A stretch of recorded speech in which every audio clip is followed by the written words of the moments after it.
In 2024, Apple has announced that they will launch an insurance company. And shout out to everyone who tagged me in this post and commented on it on social media at The Master Investor on Instagram. You can look up Ian Dunlap on YouTube, etc. But in 2020, some of you asked me, like, how did you see this company coming for this company?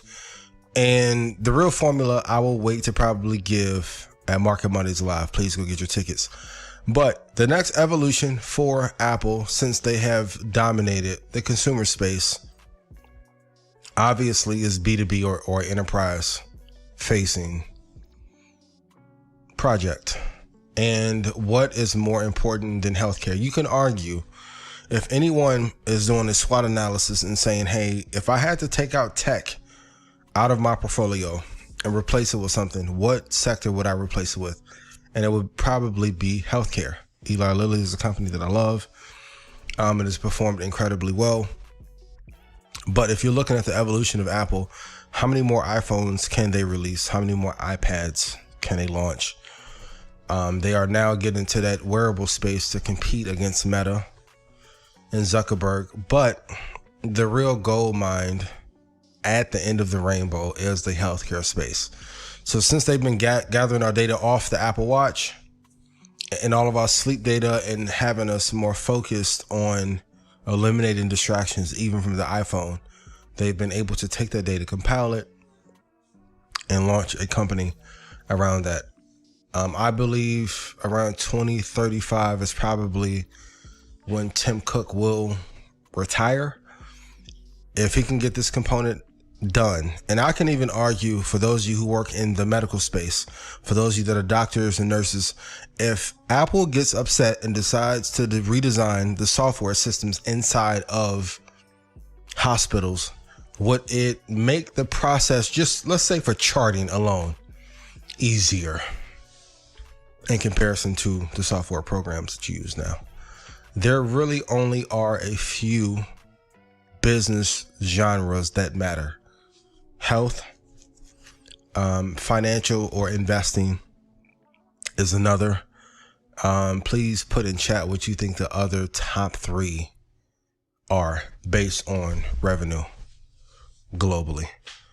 Smart move by Apple. It will definitely give them a competitive edge into the landscape for the next 30 or 40 years.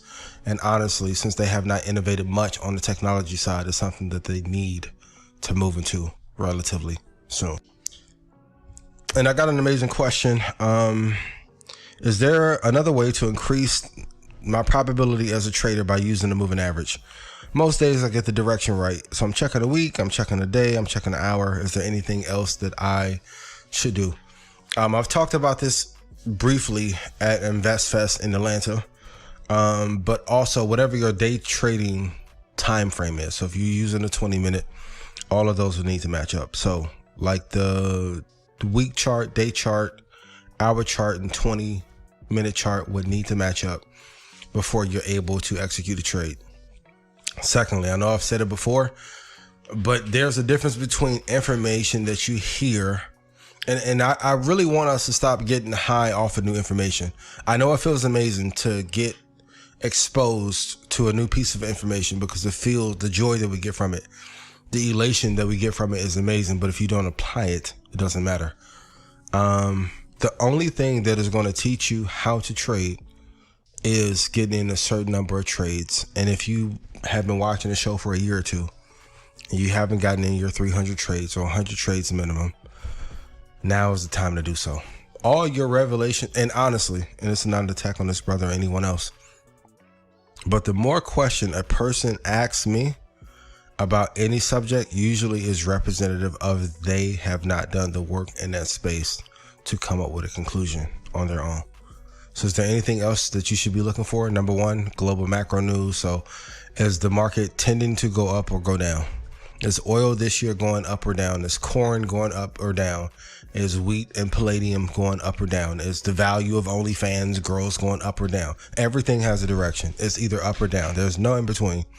Either a category or business is growing or dying. Once you know that, now you can go through the weekday hour, 20 minutes, then you can fire away at your trade. And then after that, it's really just being faithful to your trading plan and also the person that you're following in terms of who is mentoring you or giving you that advice.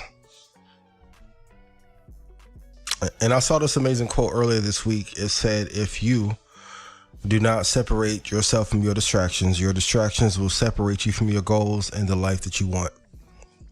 Please put in chat what is stopping you from taking your 300 trades. Whether you work or you go to school or, trading really isn't your thing. Isn't it an amazing feeling to be able to pull money out of the market without having to sell a product, service,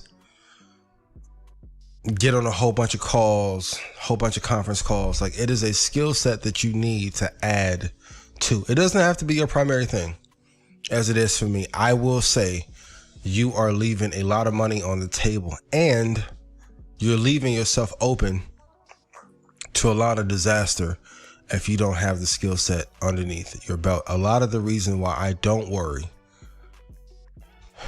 because I've prepared myself since the last crash. And I want you to have the kind of calmness, peace, serenity, relaxation that I have, knowing if anything else, if no one wants to do business with me, right? And we've been talking about Kanye a lot, and we'll talk about it later tonight. One thing I wish I would have been able to grab Kanye 2 years ago and show him how to trade the market, so that way any liquidity that he needed to not be attached to Adidas or Nike, he could have provided on his own.